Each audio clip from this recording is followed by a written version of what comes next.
Hindi pa nga nagiinit ang puwet sa upuan lakay. Si Labor Secretary Tolentino kinalampag na aksyonan ang mga isyu ng manggagawa sa nalalabing 2 taon ng Marcos Jr. administration. Detalye balita mo RH12 Milky Rigunan. Manang Milky.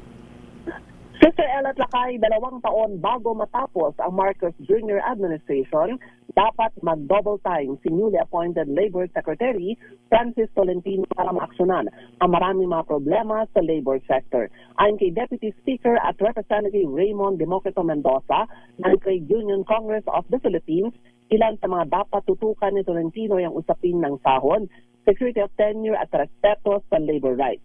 Sabi ni Mendoza, dapat pakinggan ni Tolentino ang karaingan ng mga manggagawa dahil marami ang mga naghihirap na mababa ang sahod, mataas na presyo ng mga bilihin, endo, contractualization at iba pa. Umaasa si Mendoza na sa ilalim ng panunungkulan ni Tolentino, bibigyan nito ng pagkakataon ang matagal ng isinusulong na legislated wage hike sa buong bansa.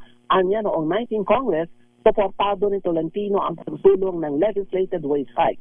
At sana, hindi daw ito magbago ngayon na siya na ang kalihim ng DOLE. Ilan sa mga bill na nakasalang dito sa Kamara ay ang dagdag na 200 pesos sa buwan ng sweldo ng mga manggagawa. Ako si Milky Rigunan nagulat para sa DZRH, una sa Pilipinas, una sa Pilipino. Maraming salamat, Manang Milky Rigunan.